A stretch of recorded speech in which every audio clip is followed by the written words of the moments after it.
When we first got together, we did not like each other at all. Like, he was talking big shit. Pin it drop, pin it drop. So how did you end up meeting iCON the Mic King? So he was making a name for himself at the same time that I was, and there were other people around me too. Remember, I was in the group Parts of Speech with Verbal Tech. Like, me and him were basically a duo for years, and had a wide body of work and did a lot of shows together. So I don't want to like undersell his importance in this narrative. Even though we've grown apart and whatever, ridiculously good MC, great songwriter, great live performer. So like we were all, making our rounds, doing the battles, the showcases, whatever. iCON reminded, like, again, I love using sports metaphors. He was like an incredibly talented but undrafted, like, football player with like an enormous chip on his shoulder. Like, he was very good, but he was very like polarizing. Like, some people like fucking loved him, some people did not like him at all. And he himself was like, he did not give a fuck about anything other than win. Like he did not. He was there to be the best possible MC he could be. The same way, the most lyrical, the best battler, the best freestyler, the most punchlines, like whatever. He was trying to win. Period. And woe to anyone who stood in his way. And look at, I mean, you look at his life now, you know what I mean? Where he's like living the life of a fucking Don, of a boss, like a big boss. Arguably one of the most successful people ever to come out of underground hip hop. Literally. You know what I mean? Look at the size of the company running, the way he's living, like whatever. He wanted to be the best. So I preface this by saying this. When we first got together, we did not like each other at all.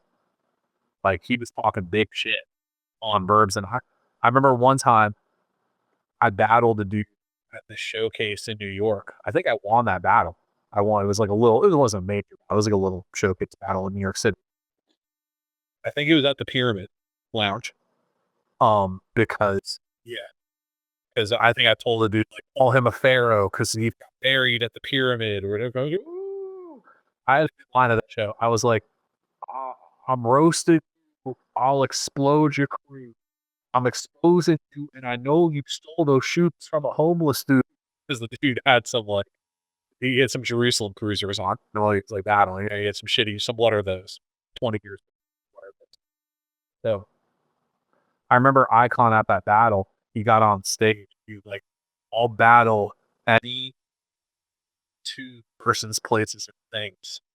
Dose now. I'll battle any two persons, places, or things in this room. And like verbs. He probably said something to verbs too. And then like, we would just chippy.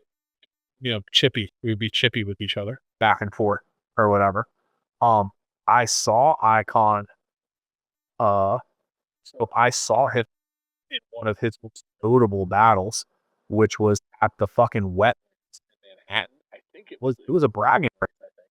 And he battled Many Styles. At that point was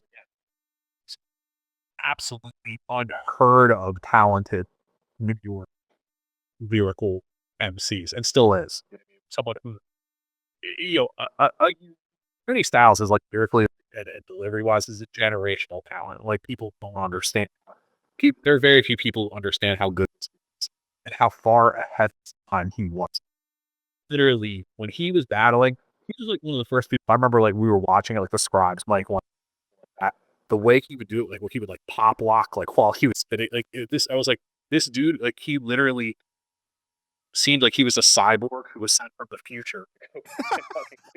like battle people. Like, I was like he kind of had this bro where it was, is this person even human?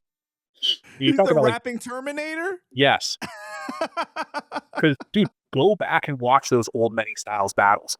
Like, talk about someone who is just cutting people in half. Like, his battles against just random people in New York. Like, the lines he was spitting and the intricacy with which he could rap off the top of his head and leave stuff in, and his punchlines, they were, it was too much. You know what I mean? Like it was like, so Icon battled him and Icon won, and it was a very controversial win. Like probably didn't want Icon to win, but he won. He beat him in that battle. And we got bad blood, acrimony, whatever, because like Benny was like so venerated by like the community or whatever. But it was again, Icon, he wasn't gonna wait for anyone to let him. You know what I mean? Like he was gonna blowtorch a hole through and he popped him the fuck in. And his skill level justified his braggadocious nature. You know what I mean? Like he could bring the intensity, the lyrical ability back up, the attitude. So him and I just kind of patched it up and had formed like an alliance that was becoming a friendship. When I went to Scribble, he saw what it was when I got to that first Scribble Jam with Mac Lee. There weren't, I didn't really have a lot of people there with me. Yeah, a couple random Pittsburgh people, but like there was no one in the hip hop world who's really on my side. I was like the night. I was like Sir Duncan the Tall and fucking Night at Seven Kingdoms. Amy, like I didn't have anyone at paternity who was fucking down for me. And he was like, he became for that battle, he became coach basically through that battle. Like I remember like he was like he's probably like 6'3", whatever. He's like grabbing my shoulders and like his fingers. He's like looking at my so intense.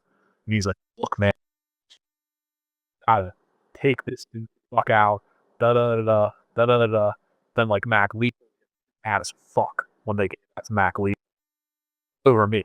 Because he was for what's right. You know what I mean? Like, but he kind of like senseied me through this. And by the end of that time, we were friends and it's been my homie ever since. And then subsequently started going on tour together. Again, because I think like we both had really crazy work ethics and like we had no floor or limit as to what we were willing to endure to try and get to where we wanted to go, if that makes sense. So it's like everyone else would drop out. They'd be like, not paying enough money, too far away, uncomfortable, crowds are too shit, situations too bad, whatever. And him and I, we were almost like masochists. We were like, no, like, let's book more shows. Like, let's do another tour after this tour. Let's never come home. Like, let's literally, like sleep in fucking alleys and like rap in different cities in our lives. And we did it for like 4 or 5 years. Pretty hard. Yeah. But originally, he didn't like you because he thought that you were biting his style, right? But you guys were just both influenced by many styles? I think that's fair. I think that he probably did think I was biting his style. But I mean, but his style, though, was like a space rapper from Pennsylvania that was like super lyrical. And it was heavily influenced by many styles. And he was from Philadelphia and I was from Pittsburgh. So I was like, Pennsylvania space rapper, highly wanted to be the biggest bar guy, was, far out, high concept, whatever. But yeah, I could see that. I could see why I wasn't really, I wasn't really trying to bite his style. I mean, I think I was just trying to be the best rapper I could possibly be. But there, when you're younger, all you are is a pastiche, just a collage of different people's styles until you find your own voice. iCON has said that you are the best freestyle rapper ever, but I've also seen video of you saying iCON is a better rapper than you overall. Yeah, I think that's fair. Because I think that he can make better songs.